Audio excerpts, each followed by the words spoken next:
지난주 말씀을 잠깐 이렇게 잠깐 복습을 하면 지난주에는 예수께서 갈릴리에서 침례를 받으시고 그 다음에 이제 거기서 빌립을 만나고 또 베드로와 요한과 야고보를 만나시고 제자를 삼으시고 이제 나다네엘을 또 만나시고 그리고 또 이제 니고데모를 또 만나시고 이렇게 갈릴리에서 유대로 유대에서 이제 사마리아라고 하는 곳에 이르러서 사마리아 여인과의 대화 그리고 그를 통해서 그 사마리아 지역에 그리스도의 복음이 하늘나라의 천국 복음이 심어지는 그 역사가 이루어지고 그리고 이제 예수께서 그곳에서 다시 이제 갈릴리로 가셨다가 다시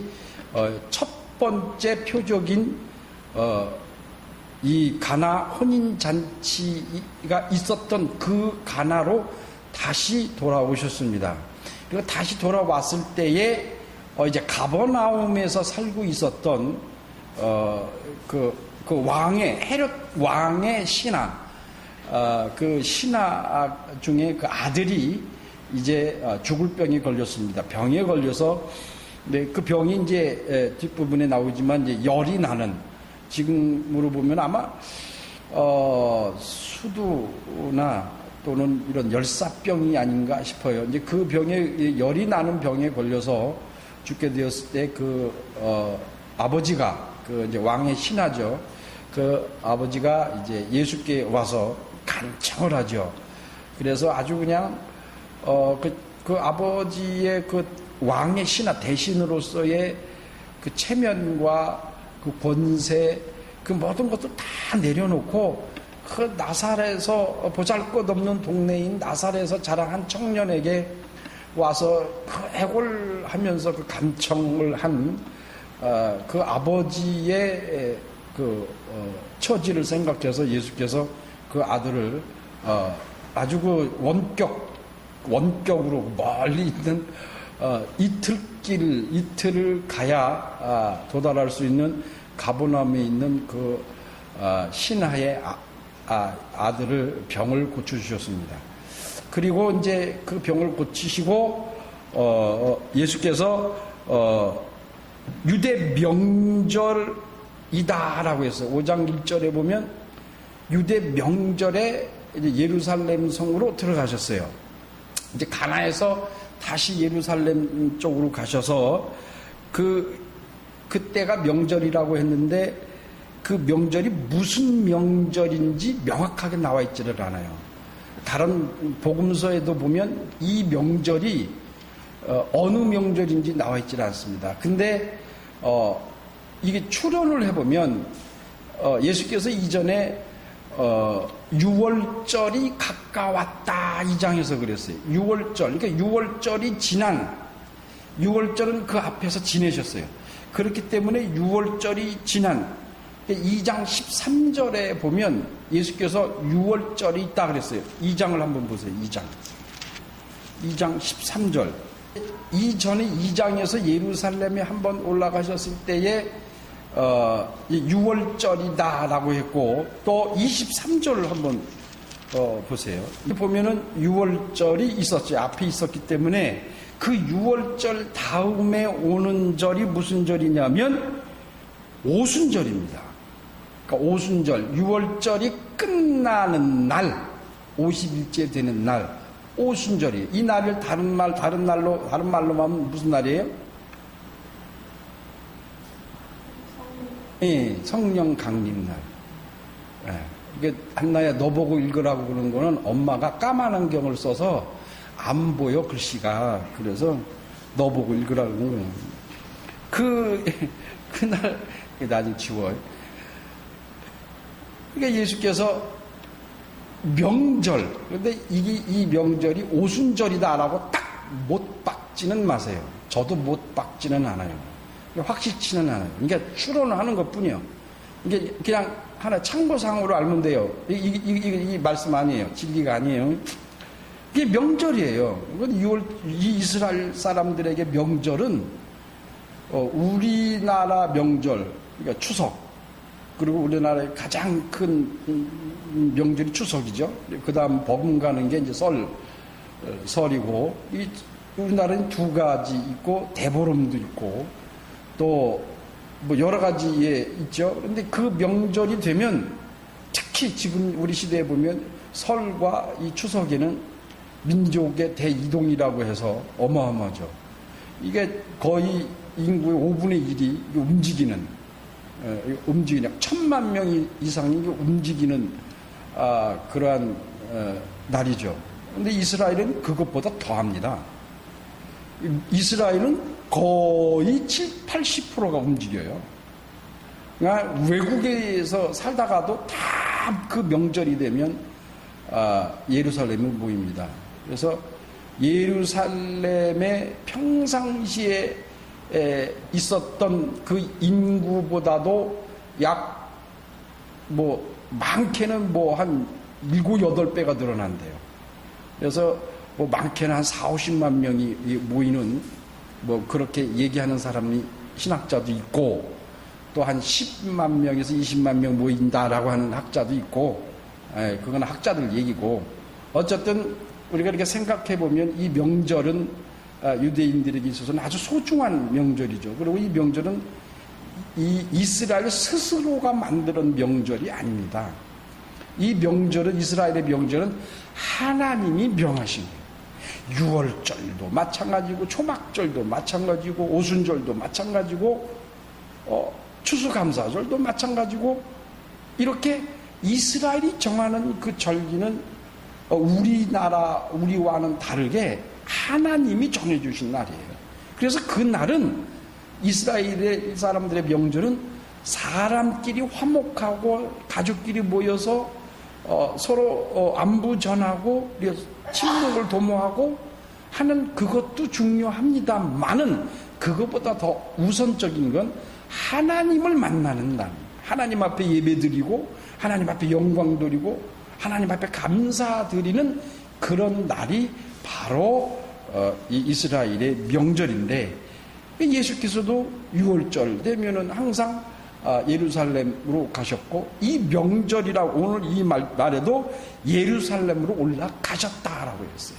그러니까 이 명절은 아주 예수님께서도 귀하게 여기던, 꼭 지키는 그런 명절인데, 그 명절날에 우리 2절을 한번 또 이렇게 보시면, 예루살렘에 있는 양문 곁에 히브리 말로 베데스라 하는 못이 있는데 거기 행각 5이 있고 그랬어요. 이 예루살렘에 가보면 동북편에 함메아라고 하는 망대가 있어요. 이 망대라고 하는 것이 무엇이냐면, 적이 쳐들어온다든지 어떠한 위험이 올 때 그 망대에서 보초를 쓰던 보초병이 뒤를 돌아서 나팔을 붑니다. 알리는 거죠, 위험을. 그곳이 바로 망대예요. 우리나라 군사용으로 하면 초소죠, 초소. 제 전방에 있는 초소. 그런 망대가 동북쪽이에요. 이스라엘을, 예루살렘을 이렇게 보게 되면 북쪽을 향해서 서서 보면 동북쪽, 그러니까 북쪽과 동쪽 사이, 그리고 이 사이에 뭐가 있었냐면 망대가 있었고, 그 옆에, 그 곁에에 베데스다라고 하는 연못이 있었죠. 이 양문이라고 하는 문은 딱 양문이에요. 양을 가리키는 거예요. 짐승. 그래서 짐승이 출입하던 것. 느헤미야 3장 1절에 보면 그 짐승들이 제사를 드리기 위해서, 그러니까 사람들이 그 제사를 드리기 위해서 짐승을 들여올 때는 남쪽이나 서쪽이나 북쪽으로 못 들어오고 동쪽과 북쪽 사이에 있는, 그래서 예루살렘 문은 8개라고 해요. 동서남북, 그리고 그 사이 이렇게 있거든요. 그래서 북문과 동문 사이에 있는 그 문이 하나 있는데 그 문이 양문이에요. 그러니까 사람들이 예배를 드리고 제사를 드리기 위해서 동물을 드리고 올 때는 그 양문을 통해서 들어옵니다. 그러니까 다른 곳으로는 못 들어와요. 그래서 양문이라 그래요. 양이 드나드는 문이다. 그러니까 제사를 지낼 동물들을, 제물들을 들여오는 문이다라고 그랬어요. 그 옆에 이렇게 베데스다 연못가시 있는데 1880 몇 년인가요? 그때 그 양문 곁에 있던 베데스다 연못을 발견을 했어요. 근데 그 연못이 발견하고 보니까 굉장히 커요. 나 깜짝 놀랐어요. 연못이라 그래갖고 여기 뭐 합기해야 우리 요 예배당 요 정도 크기 정도 될까 했는데 그게 아니에요. 깊이가 60m인가 그래요. 20m인가 그래요. 넓이가, 이 길이가 몇십 메다가 돼요. 그러니까 굉장히 깊고 커요. 큰 연못이에요. 그 연못이 발견이 됐어요. 그래서 그 사진이 이렇게 있는 것이 이렇게 봤는데, 그 사진을 보니까, 정말 그런 것 같더라고요. 그리고 여기 보면 행각 5이 있었다라고 했어요. 그러니까 행각, 그러니까 그 연못이 있고 그 옆에 기둥으로 쭉 이렇게 돼 있죠. 그걸 이 열왕기상에서는 뭐라 그러면 낭실. 이래서 그게 무슨 소리냐면 기둥만 있지 이 칸막이는 돼 있지 않는 곳이에요. 칸막이. 예를 들어서 우리 예배당을 지금 반으로 나누자. 그러면은 어떻게 나눌 것 같아요? 이렇게 나눌 것 같아요? 이렇게 나눌 것 같아요? 이렇게 나눠야죠. 왜 그러냐면 기둥이 여기 있잖아요. 이것도 행각과 같아요. 이걸 지금 딱 막아버리면 방이 2개가 되는 거예요. 행각이라고 하는 것은 기둥이 쭉 있어서 쭉 있고 칸막이는 돼 있지 않는 곳이에요. 그걸 행각이라고, 그걸 낭실이라고 하고. 근데 그 누각이 5개가 있었다라고 했어요. 그러니까 그 규모가 작은 것 같아요? 큰 것 같아요? 커요. 그래서 그때 이제 아우구스트라고 하는 그 학자의 책을 찾아보면 보니까 그 베데스다 연못가에 전설이 하나 있어. 전설이 뭐가 있냐면 천사가 어느 때인지 몰라. 어느 때인지 모르는데 천사가 와서 그 물에 와갖고 그 물을 요동을 치게 한대요. 우리 여기 3절에 나오죠. 그 요동을 칠 때 제일 먼저 팍 처음에 들어가는 사람이 있으면 그 어떠한 병이도 낫는다라고 했어요. 여러분 책에 그렇게 되어 있는지 모르겠냐면 그 물이 동함을 기다리는데 번호가 2번이라고 써 있죠. 2번이라고 써 있죠. 거기 뭐라고 되어 있냐면 어떤 사본에는 이 가로에 네 구절이 없고 그리고 3절 누웠으니가 뇌가 되었음 이렇게 이게 2절이 없다 이 말이에요. 어떤 사본에는 빠져 있다. 그래서 이 70인역을 한 이 번역을 한 이 사람들이 이것을 집어넣은 겁니다. 그러니까 어떤 사본에는 있고 어떤 사본에는 없어. 그러니까 이것을 회의를 통해서 이렇게 넣되 가로를 쳐놓자 이렇게 한 거예요. 그러니까 가로를 쳐놓자. 그러니까 그렇게만 그냥 이해하시면 돼요. 어떤 게 맞습니까? 그럼 있으니까 맞죠. 우리가 지금 보고 있는 성경이 이게 정경이라고 우리가 생각하고 믿으니까 있는 게 맞죠. 근데 그게 중요한 게 아니고, 그것이 중요한 게 아니고, 이 베데스다라고 하는 연못에 베데스다라는 말은 자비, 국률, 은혜의 집이다라는 말이에요. 그래서 베이트라고 이게 뭐예요? 집. 베이트라고 하는 말이 집이고, 그다음에 헤세드라는 말인데 헤세드라는 헬라어 말은 이게 뭐냐면 자비, 국률, 은혜, 사랑. 하여튼 성경에 나와 있는 신약성에 나와 있는 좋은 말은 다 갖다 붙이면 돼요. 이 헤세드라는 말이. 이 두 말 헤세드와 베이트가 합성어가 베데스다입니다. 그래서 베데스다라고 하면 자비의 집, 긍휼의 집, 사랑의 집, 은혜의 집, 이런 뜻을 가진 게 바로 이 베데스다라는 연못인데, 그러니까 이곳에서는 자비가 나타나야 되고 긍휼이 나타나야 되고 사랑이 나타나야 할 곳이 바로 이 베데스다 연못가입니다. 그런데 과연 이 연못가에서 자비와 사랑과 사랑이 나타나느냐? 그것을 한번 우리 보도록 하겠습니다. 3절을 보면 그 안에 많은 병자, 소경, 절뚝발이, 혈기 마른 자들이 누워있더라 그랬어요. 여러분, 이 세 가지의 이 환자가 이름이 나와요. 소경, 절뚝발이, 그 다음에 혈기 마른 자. 이 공통점이 있어요. 이 세 사람은 공통점이 뭐냐면 스스로는 자기 삶을 살아나갈 수 없는 사람들입니다. 그러니까 그 사회 풍조 문화가 아주 못된 먹은 문화가 하나 있어요.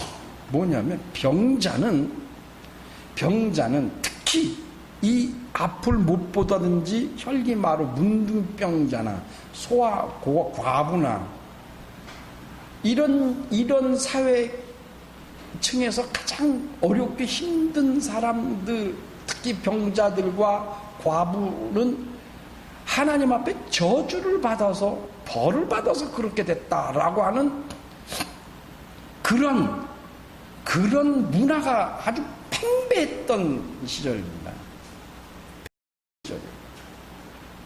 그러니까 아주 그게 참 우리가 생각해 보면 참 못된 먹은 아주 문화죠. 그러니까 이 종교 지도자들이 그 기득권자들이, 사회 기득권자들이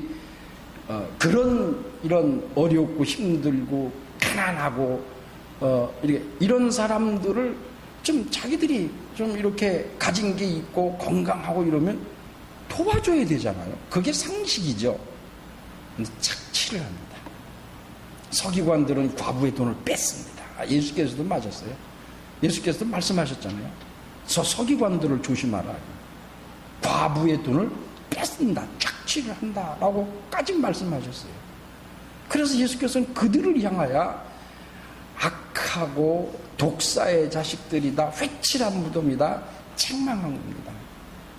그러니까 왜 그들은 자기들이 얼마든지 가지고 있는 것으로 어렵고 힘든 자들을 도와줄 수 있는데 도와주기는커녕 그 있는 것까지도 뺏어버리는 그러한 사회가 바로 지금 예수님이 살고 계셨던 2000년 전에 이 시대, 고대 시대의 사회 문화입니다.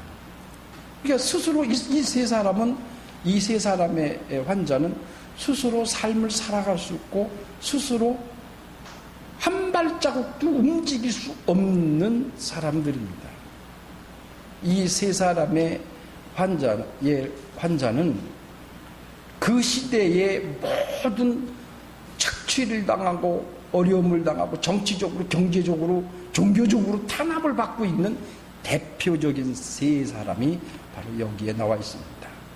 이 작가가 요한이 그걸 지금 나타내려고 하는 겁니다. 이 종교인들로부터, 경제적으로부터, 정치로부터 탄압만 받고 살아나갈 수 없는, 도저히 살아나갈 수 없는, 스스로는 살아나갈 수 없는 바로 이 세 사람, 이 세 종류의 사람. 그리고 또 한 사람이 있어요. 더 기가 막힌 사람.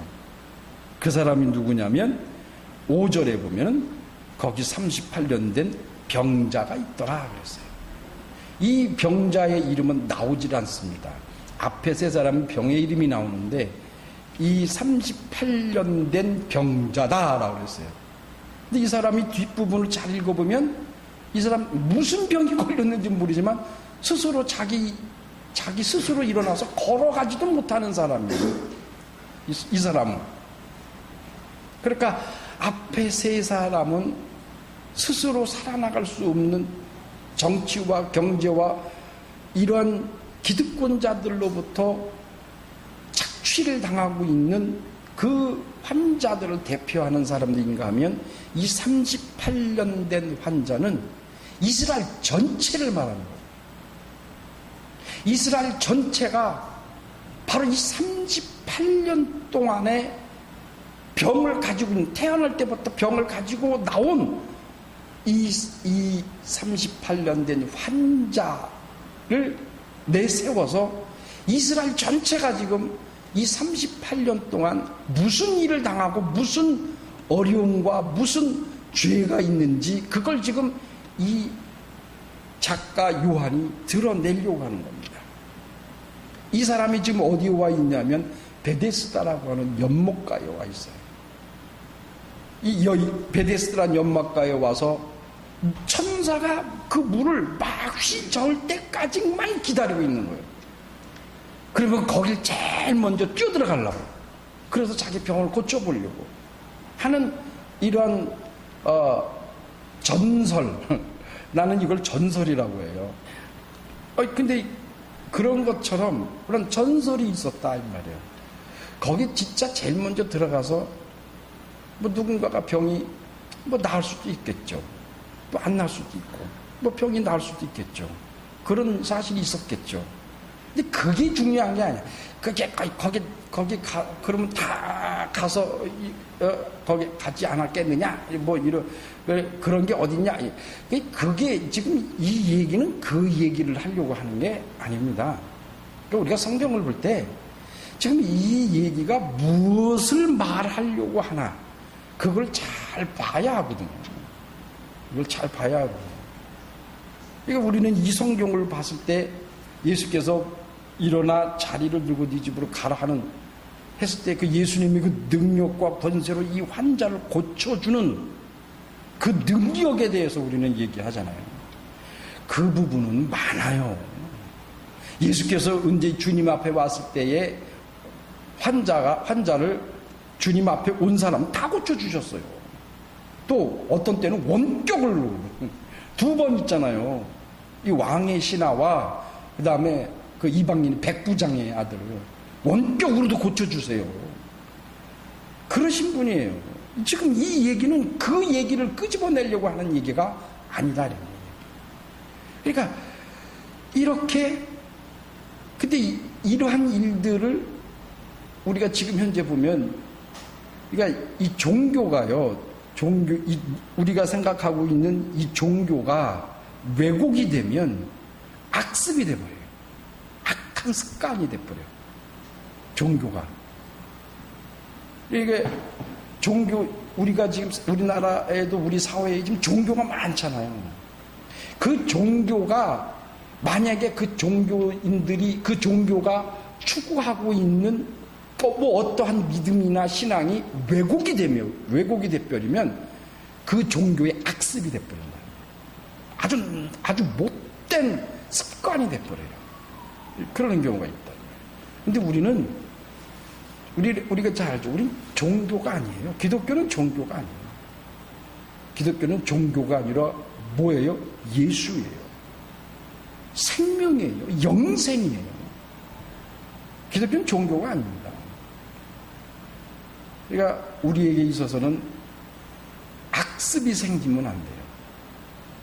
우리 인간들이 만들어 놓은 그 종교에서 인간들의 습관에 의해서 악습을 만들어내는 거예요. 그걸 만들어낸 사람이 바로 바리새인들이에요. 그걸 만들어낸 사람들. 그게 서기관들이고 그게 율법주의자들이고 그게 제사장관이에요. 종교 지도자들이 만들어낸 게 악습이에요. 오늘 이 말씀은 그 악습 중에 하나가 바로 뭐냐면 안식일이에요.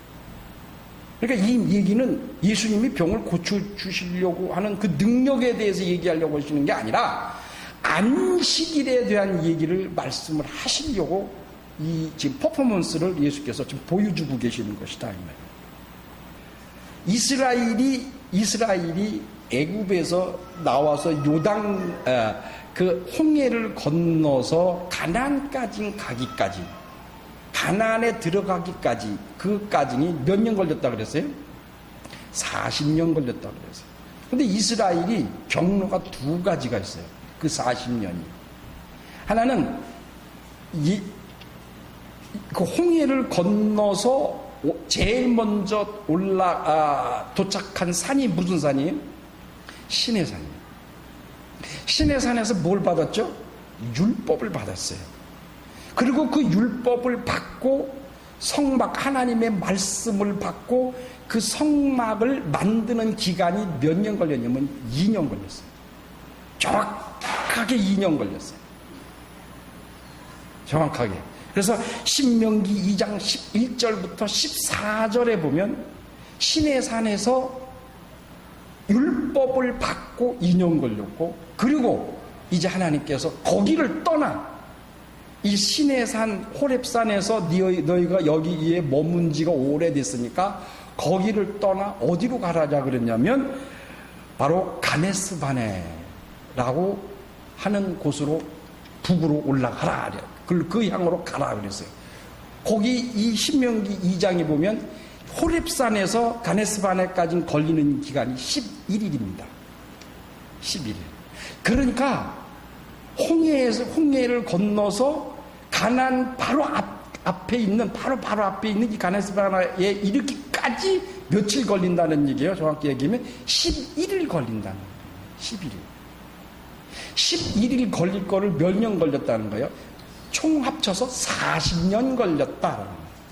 근데 그 40년을 나눠보면 2년은 어디 있다는 게 호렙산에 있었어요. 거기서. 그리고 거기서부터 2년이 된 지난 그 3년째에 출발해서 어디로 갔냐면 가네스바나로 갔어요. 거기 며칠 걸렸다고요? 11일 걸렸다고. 그리고 그 14절에 보면 하나님께서 너희가 이 가네스바네 여기서 머문 지가 오래됐으니까 이제 세겔 땅, 그 땅을 지나서 가나안으로 들어가라 하고 하셨어요. 거기 몇 년 걸렸냐면 38년 걸렸다 그랬어요. 38년. 우리 신명기 2장을 한번 보세요. 딱 시간이 없으니까 신명기 2장 14절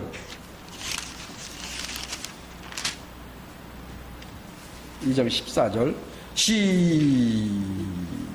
14절 15절 13절부터 15절까지 시작. 이제 너희는 일어나서 세렛 시내를 건너가라.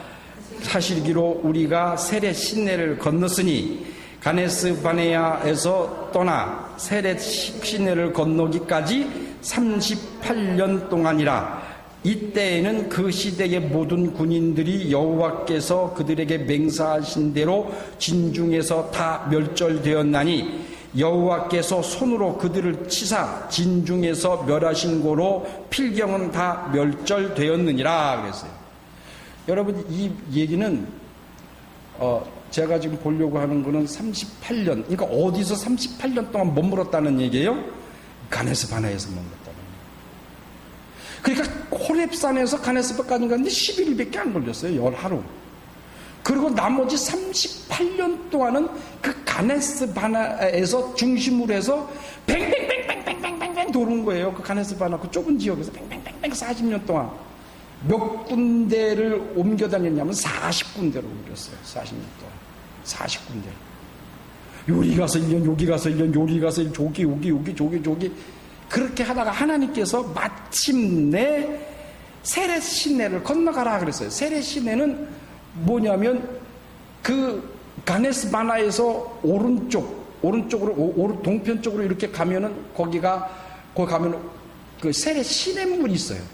그 세렛 시냇물은 산에서 그 산 꼭대기에서 내려오는 물이에요. 그래서 물이 많을 때는 그 물이 흘러내려요. 그러다가 가뭄이 되면 물이 안 흘러내려 하는 그런 지천이에요. 그 시내산을 건너서 북쪽으로 조금만 더 올라가면 이제 다음에 제가 신명기와 열왕기 상할 때 말씀드리지만 그 올라가면 이제 하나님께서 에서에게 준 땅이 나와요. 그 땅. 그러니까 하나님이 이스라엘에게 가나안으로 들어갈 때 그 요단강과 사해 동편에 있는 땅은 건들지 말라 그랬어요. 동편에 있는 땅은 건들지 말라. 그러니까 모세가 그 동편에 그 산꼭대기에 올라가서 그 요단강 건너편에 있는 사해 건너편에 있는 가나안 땅을 바라본 거예요. 그러니까 하나님은 그 오른편을 주지 않았어요. 근데 이 사람이 참 신기한 게요. 이스라엘 12지파 중에서 3지파가 하나님이 정해주신 곳으로 안 가고 그 오른쪽 동편에 있는 에서 땅 3군데를 차지해요. 그 3군데는 멸절을 당합니다. 하나님한테. 참, 그러니까 인간이 사람이 좀 하나님의 말씀대로 살았으면 얼마나 좋겠어요. 오늘 이 가네스바나에서 하나님이 무서운 말씀을 하나 하셨어요. 뭐냐면 14절 중간에 그때에 그 시대의 모든 군인들이 여호와께서 그들에게 맹세하신 대로 진중에서 다 멸절되었다 그랬어요. 이 200만 명, 보통 추론해서 200만 명이 홍해를 건너왔는데 가네스바나에 갔을 때 200만 명이 됐어요. 거기서 200만 명이 다시 이제 세렛 시냇물을 건너서 이제 가나안 쪽으로 올라가는, 마침내 올라가는 그 시점에도 200만 명이에요. 근데 여기 뭐라고 하냐면 다 죽었다 그랬어요. 이게 무슨 소리인 줄 아세요? 이 사람들이, 그러니까 누구만 살았어요? 모세도 죽어요. 가나안 땅에 못 들어가. 그러면 누구만 살았어요? 여호수아와 갈렙만 나왔어요. 여호수아 1장에 보면 나와요. 여호수아와 갈렙만, 이 두 사람이 뭐한 사람이에요? 정탐을 갔다가 하나님이 우리에게 붙인 민족입니다. 우리가 가서 그 아람 군대를 얼마든지 물리칠 수 있습니다 하고 긍정적으로 하나님의 말씀을 믿은 사람이 이 두 사람. 하나님이 이 둘만 살려주셨어요. 둘만. 그리고 나머지 다 죽는다라고 했어요. 왜 다 죽었어요? 이 뭐 때문에 죽은 거예요? 여기 보여. 여기 보면 여호와께서 그들에게 맹세하신 대로 그랬어요. 맹세하셨다. 맹세하신 대로 그 진중을 다 멸절되었으니 여호와께서 손으로 그들을 치사 진중에서 멸하시고 필경은 다 멸절되었느니라. 이거 어디서 나와요? 이 사람들이 누구예요? 애굽에서 나온 사람 다 죽었어. 누구만 살았다고요? 여호수아와 갈렙만. 이 사람들이 무슨 죄를 졌길래? 하나님이 그랬어요. 손으로 그들을 치사 그랬어요. 그리고 맹세하셨다 그랬어요. 어디서 맹세했어요? 금송아지 만들 때 하나님께서 모세가 가서 하나님 저들을 좀 용서해달라고 그랬어요. 그런데 하나님이 그래 용서하마. 그러나 반드시 죽으리라 그랬어요. 반드시 죽으리라. 반드시. 그러니까 그들은 하나님의 율법을 받는 그 시간에 그들은 밑에서 우상을 섬겼어요. 불순종했어요. 그러니까 틀린 말은 아니에요. 그 죄로 인해서 하나님은 그들을 가나안 땅에 못 들어가게 하세요. 못 들어가게. 그게 얼마나 하나님 무서우신 분이에요. 우리가 하나님을 사랑이시다, 자비시다, 긍휼하시다 그러시죠? 하나님을 무서운 하나님으로 알아야 됩니다. 무서운 하나님이세요. 그런데 신기한 게 얼마나 기가 막히신 분이에요. 그 숫자 그 38년 동안 하나님은 기다리신 거예요. 뭘로? 그들이 다 죽을 때까지. 불순종하고 하나님을 섬기지 않냐고 우상을 섬긴 그들이 다 죽을 때까지 여호수아와 갈렙만 빼고 그 두 사람만 남겨놓고 다 죽을 때까지 하나님 기다리신 거예요. 다 죽으니까 그때서 이제 모세에게 올라가라. 그러나 모세 너도 못 들어간다. 너도 못 들어간다. 야, 이 38년이라는 말은 여기서 지금 이 작가가 이 38년 된 환자 이름도 없고 변명도 없어. 이스라엘의 불순종을 얘기합니다. 이 여호수아가 했던 신명기 시대 여호수아가 이끌고 가나안에 들어가기 시작한 바로 그 시대, 모세로 끝나는 그 시대, 그 38년 동안에 살아온 이스라엘 사람들의 죄, 그 불순종의 죄, 그 우상을 섬겼던 그 죄, 그 죄가 지금 어디에 있다는 얘기예요? 예수님 당시 그 때에도 똑같이 이루어지고 있다, 이 소리예요. 그러니까 이 일로 인해서 이 환자를, 38년 된 환자를 예수께서 고쳐주시죠. 일어나 네 자리를 들고 가라. 네 자리를 들고 가라 그랬어요. 근데 예수께서 이 사람에게 뭐라고 말씀하셨느냐면 질문을 하세요. 네가 낫고자 하느냐? 그러면 이 낫고 6절을 한번 보세요. 요한복음 5장 6절. 예수께서 그 누운 것을 보시고, 그래서 누웠다라는 말은, 이 말은 거의 죽음과 같은 삶을 얘기해요. 한 번도 일어나지는 못했다, 스스로. 그 사람이 스스로. 그 누운 거나 마찬가지, 죽은 거나 마찬가지. 그 삶은 죽은 삶이에요. 우리들 속에도 이거 있어요. 죽은 게 있어. 우리들 속에도 죽은 게 있어. 한 번도 바깥으로 끄집어내지 못하는 그 죽은 게 있어요. 그게 없으면 집에 가서 한번 찾아봐요. 있어. 보시고 알고 계시다는 말이에요. 여러분, 성경에 주께서 우리를 보시고, 성경에 그러죠. 예수께서 저걸 보시고, 하나님이 우리를 보시고 할 때 보셨다, 신이 우리를 보셨다라는 말은 알고 계시다라는 의미입니다. 알고 계시다. 보시고 알고 계시다 이 말이에요.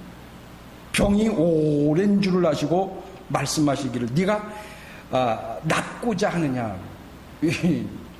당연히 낫고자 하죠. 내가 감기가 걸려서 열이 팔팔 나.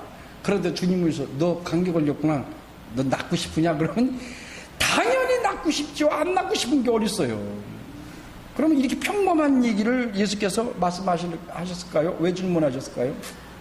평범한, 이거 당연한 얘기인데 그 38년 된 환자 입에서 나온 그 답, 그 대답, 그 답을 듣고 싶은 거예요. 그게 뭐냐면, 뭐라고 그러셨냐면 7절 다 같이 우리 합독을 하겠습니다. 7절 시작.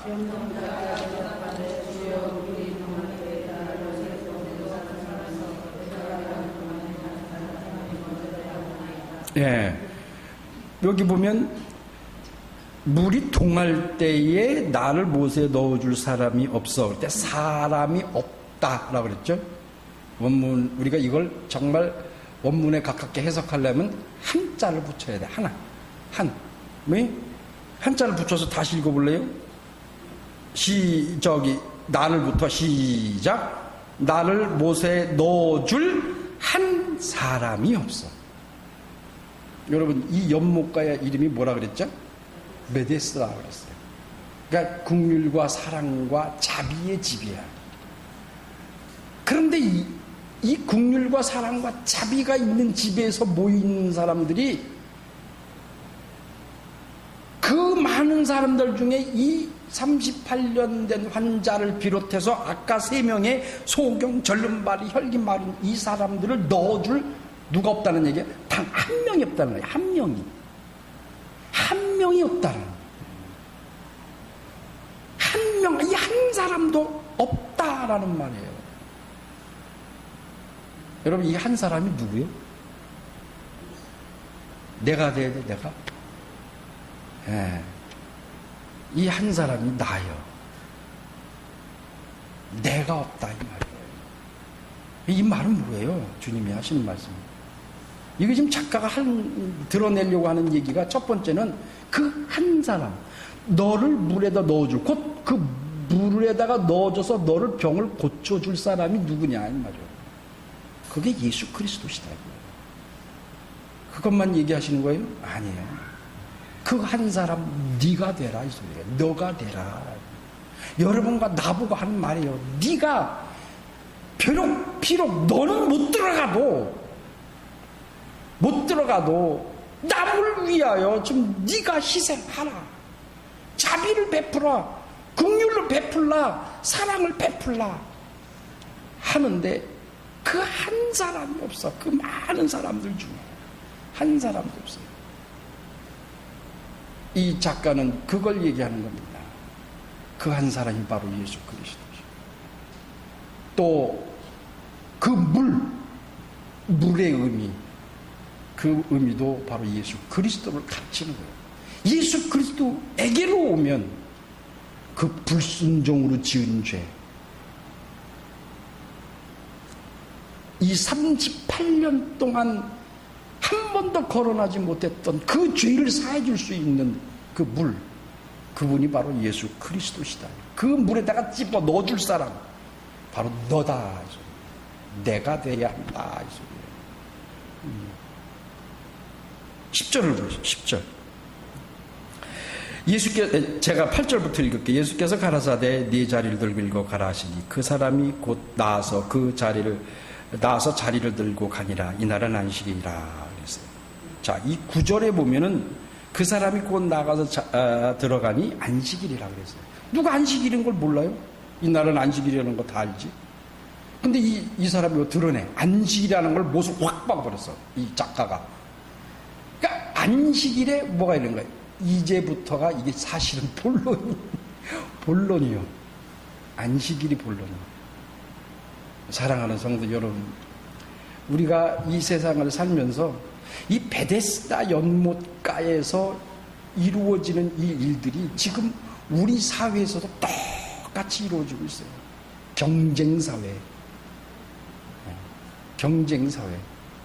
내가 사랑하고 자비하고 긍휼을 베푸는 사회가 아니고 어떻게 해서든지 나만 고침을 받으면 되고, 나만 부자만 되면 되고, 나만 잘 살면 되고, 나만 건강하면 돼.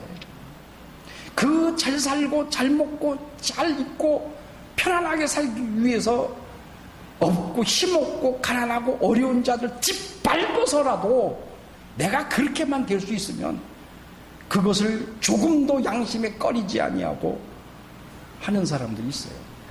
근데 그게 세상에만 있을 것 같아요. 아니요, 우리 기독교 안에도 있어요. 더 정확하게 얘기하면 우리 교회 안에도 있어요. 우리 평안한교는 없지만 저 신길동에 가면 큰 교회 하나 있는데 거기 많아. 서로 싸우고 서로 때려 부시고 싸우고, 그러니까 자기들이 옳다는 얘기예요. 내 보기에는 그들 다 밥그릇 싸움이 나는 것 같아요. 하나님 보시기 뭐라 그러셨어요? 밥그릇 싸우는 것 같아요. 금남교회도 마찬가지고 명성교회도 마찬가지고, 또 지지난주에는 또 분당교회 이창수 목사가 또 들었다 놨다 난리 났어요. 동성애 때문에.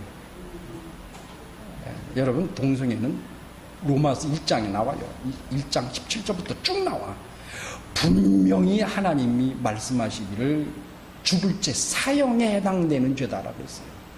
그리고 그 죄는 그들 몸으로 받는다고 했어요. 그 로마서 1장에 이런 말이 나와요. 하나님이 그들의 마음대로 그대로 내버려 두사 그랬어요. 나는 그 설교를 우리가 가지고 있던 마음에 만약에 불순종하고 하나님의 말씀대로 안 살고 거역하면 하나님이 그대로 내버려 두신다. 다 그렇게 들었어요. 근데 나 어저께 한 10분 동안 잠깐 그거 봤어요. 그 말이 아니에요. 동성애 얘기하는 거예요. 동성애를 하면 하나님이 그들 마음이 얼마나 악하고 추하고 더러워지는지 하나님 그대로 내버려 두신다 그랬어요. 그대로 내버려 두신다. 그래서 그들이 악해지고 독해지고 하나님을 향하여 대항하는 자가 되어버린다는 말이에요. 그러니까 하나님은 내버려 두신다. 동성애 죄가 얼마나 큰 죄예요. 반드시 죽는다 그래서 반드시 죽을 것이다 그래요. 하나님이 말씀 중에 신약성에 그렇게 냉혹하게 냉정하게 말씀하신 게 별로 몇 군데 안 돼. 신약에는 아까 우리 신명기에서 말씀 그 말씀, 그 구약에 있는 말씀이에요. 몇 군데 안 돼요. 근데 거기서 반드시 죽으리라고 사형에 해당한다 그랬어요. 그들의 마음을 그대로 내비로 두신데 회복이 안 돼요. 왜 병이 들으려느냐? 38년 동안 이스라엘 사람들이 왜 그렇게 됐느냐? 38년 동안에 이 환자를 드러내놓고 그리고 이스라엘이 38년 동안 가네스 바네아에서 그렇게 다 그 애굽에서 나온 사람들이 다 죽임을 당할 때까지 하나님 왜 기다리셨느냐 이 말이에요. 그 죄를 가지고 가나안 못 들어간다 이 소리예요. 그러니까 지금 이 시대 예수님 당시에 38년 그 환자를 드러내놓고도 말씀하시는 거예요. 너희들이 하나님을 불순종하는 이 죄를 가지고는 너희들이 천국에 못 간다 이 소리예요. 그래 누가 오셨다는 얘기예요? 예수께서 그래 오셨다는 얘기예요. 그 얘기를 하는 거예요. 여러분 결론을 말씀드리면 이 5장 이 베데스다 연못가에서 나타내려고 하는 것은 바로 예수 그리스도십니다. 예수 그리스도십니다. 그것이 바로 안식일에 이루어진 일, 하나님의 계획입니다. 하나님의 계획, 아주 기가 막히고 철저한 계획. 안식일에 이루어진 이 사건입니다. 그래서 이따 오후에 말씀드리도록 하겠습니다. 기도하겠습니다. 기도할 때에 정말 우리는 이 세대에 참 악한 세대에 살고 있습니다. 하나님은 말씀하십니다. 베데스다. 이 악한 세대에 살면서도 자비 있는 자비로움, 또 사랑, 긍휼, 이 모티브가 누구를 가리키는 거냐면 예수 그리스도를 가리키는 겁니다. 그 예수 그리스도의 그 자비와 사랑과 긍휼하심을 지금 이 베데스다 연못가에 있는 38년 된 환자에게 쏟아붓고 계시는 거예요. 바로 나에게 쏟아붓는 거예요. 이 죄 많은 이 불순종 하루에 10번, 20번, 100번도 한시도 순종하지 않고 불순종하고 있는 나 같은 이 죄인에게 지금 쏟아붓고 계시는 거예요. 그 사랑과 긍휼과 자비를 네가 받아서 구원받았으니 너도 그렇게 사랑하고 자비하고 긍휼 베데스다 그 말 뜻대로 네 삶을 살라 하시고 말씀하시는 겁니다. 주여 내게 이 사랑과 긍휼과 자비를 주신 주님의 말씀대로 우리도 이러한 삶을 살 수 있도록 주여 이 악한 세대에서 이기고 살아나갈 수 있도록 주여 역사해달라고 다시 통성으로 기도합니다.